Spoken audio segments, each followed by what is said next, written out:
Christmas 2022 is fast approaching, and many of you have reached out to me publicly and privately asking me how to make the Belizean black fruit cake.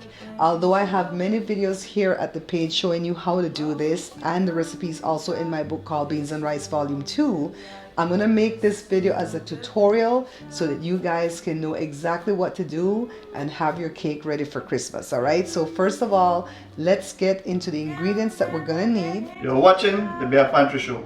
We're going to need granulated white sugar, 2 1/3 cup, 1 1/8 cup of butter softened to room temperature, 5 eggs that we're going to separate. For the dry ingredients, we're going to need 2 1/2 cups of all-purpose flour. The red cup is 1 1/2 cup and the orange cup is 1 cup. Okay, so that's 2 1/2 cups. 1 tablespoon of baking powder, some lemon extract, the dark grape juice, and this secret ingredient right here, Blue Mountain Country burnt sugar. All right, this is the one that I use even though they don't, sponsor the show. I use this one because I like the taste and I like how dark the cake comes out. So let's start by separating our 5 eggs. And this is how I do it. I crack it open and I go back and forth with the yolk so that the whites can fall into this bowl, and then I dump it into another bowl. The reason that you want to have 3 bowls is because if you accidentally crack one of your yolks, you will not destroy the rest of your whites that you have in the one bowl, okay? So we're going to do the 5 eggs and set it aside. We're going to set the whites aside because we're going to beat that to stiff peaks a little bit later on. So they didn't have any mixed fruits this year, so we got pineapples, green cherries, and red cherries at Walmart. And I'm just going to go ahead and cut it into small pieces. Would you know that Joe and I went back today? I know they have the mixed fruits, so I bought a container full and I'm going to make another cake after this one. All right, so I'm just going to cut this up small. You don't want the big chunks because it'll leave a big hole in your cake. All right, I'm just trying to cut up even amounts of all 3 of the fruits. So let's make the cake. You're going to need your hand mixer. Let me put the butter and the sugar in this bowl, and then I'm going to mix or cream for about 4 to 5 minutes before I add the egg yolks. So now I'm going to add the egg yolks one at a time. Well, kind of one at a time because pretty much the egg yolks have all busted and melted into each other. So just do the best you can, all right, to add it a little bit at a time. Scrape the whole bowl clean right here. It's pretty simple so far, right? Scrape your bowl down as you go along.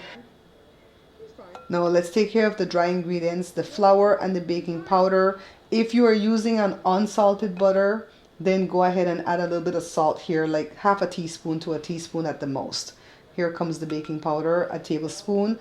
3 teaspoons is equivalent to 1 tablespoon, just in case you don't have the tablespoon measurement.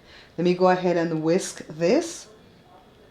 And then add the lemon extract, only a 1/4 teaspoon because you don't want to overwhelm it, all right?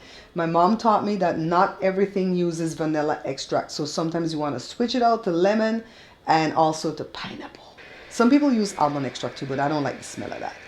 So I'm just continuing the cream, and I'm going to start adding my dry ingredients.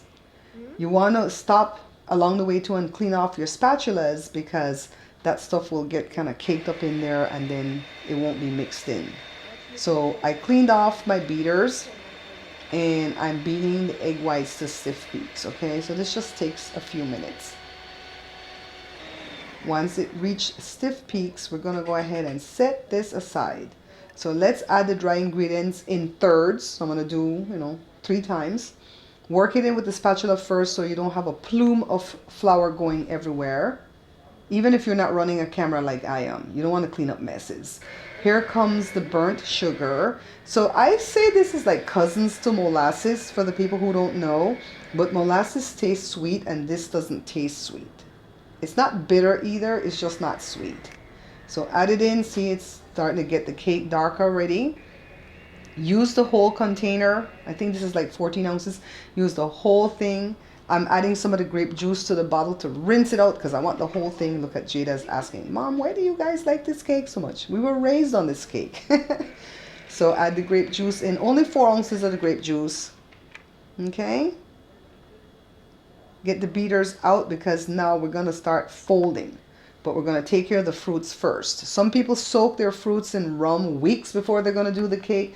I don't do that. I used to do that, but I don't do that anymore. Rum to me makes the cake taste a bit too bitter. Gives me a lot of heartburn, so I don't mess with that. I just take the fruits like this, flour it. I learned this tip from somebody.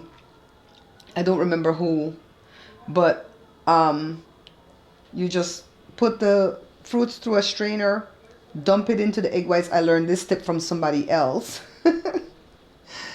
And you fold it. This container is too small, so I'm going to switch out to a bigger one and just fold the fruits into the egg whites, and then add this whole mixture into the batter and fold.